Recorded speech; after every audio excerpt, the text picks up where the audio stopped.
Seigneur soit avec vous. Évangile de Jésus-Christ selon saint Matthieu.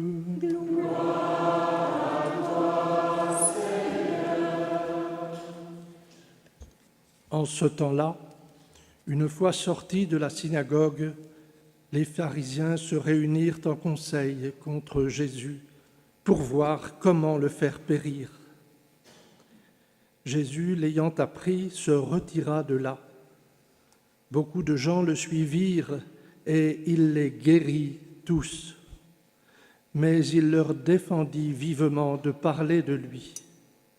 Ainsi devait s'accomplir la parole prononcée par le prophète Isaïe. Voici mon serviteur que j'ai choisi, mon bien-aimé en qui je trouve mon bonheur. Je ferai reposer sur lui mon esprit. Aux nations, il fera connaître le jugement. Il ne cherchera pas querelle, il ne criera pas, on n'entendra pas sa voix sur les places publiques. Il n'écrasera pas le roseau froissé, il n'éteindra pas la mèche qui faiblit, jusqu'à ce qu'il ait fait triompher le jugement. Les nations mettront en son nom leur espérance. Acclamons la parole de Dieu. Louange à toi, Seigneur Jésus.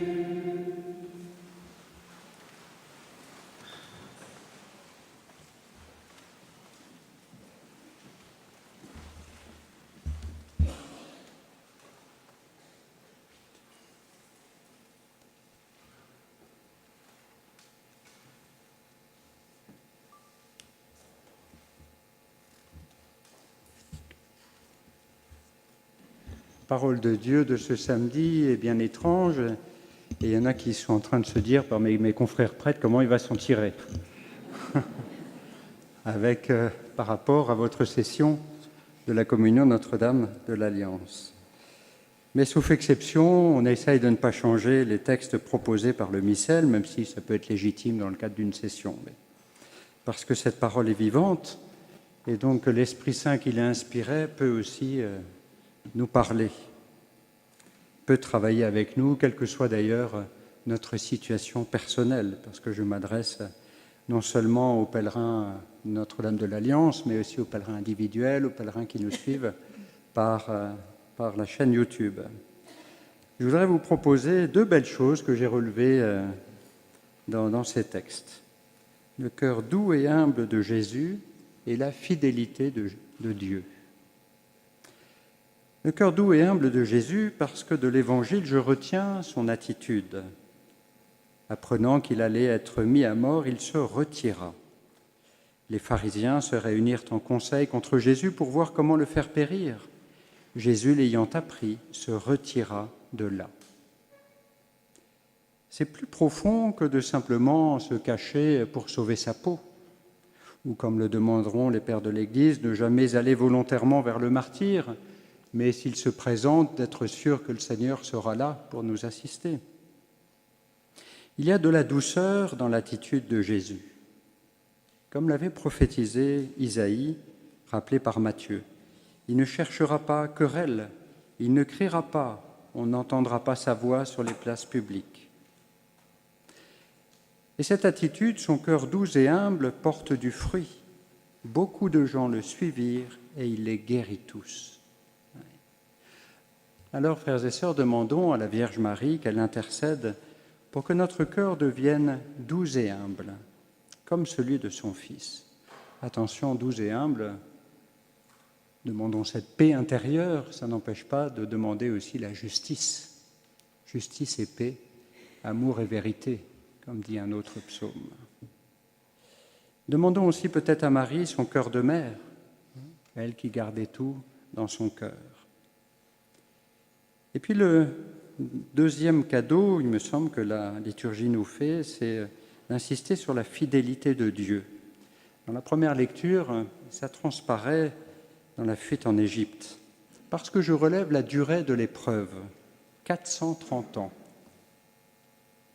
Le séjour des fils d'Israël en Égypte avait duré 430 ans. Et c'est au bout de 430 ans, c'est dit deux fois, vous voyez, c'est au bout de 430 ans, c'est en ce jour même que toutes les armées du Seigneur sortirent du pays d'Égypte. 430 ans de fidélité du Seigneur, qui n'a jamais abandonné son peuple dans la tourmente, dans la persécution. Mais aussi 430 ans de la fidélité du peuple. Parce qu'on pourrait se dire qu'au bout de 430 ans esclaves en Égypte, ils aient complètement perdu confiance, abandonné leur foi et leurs pratiques. Au bout de 430 ans, ils sont toujours fidèles. Double fidélité, donc en réalité, fidélité de Dieu et fidélité du peuple élu.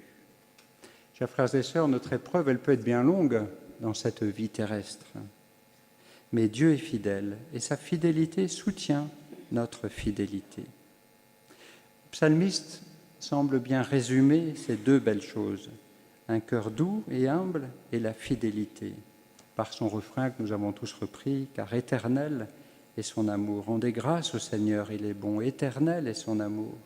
Il se souvient de nous les humiliés, éternel est son amour. Il nous tirera de la main des oppresseurs, éternel est son amour. Dans quelques instants, les membres de la communion Notre-Dame de l'Alliance vont vivre un petit rituel que vous avez intitulé « Le renouvellement du oui au conjoint », avec le jeu de mots du roc, bâtir votre vie sur le roc. Parce que vous voulez rester fidèle à votre sacrement de mariage malgré la séparation.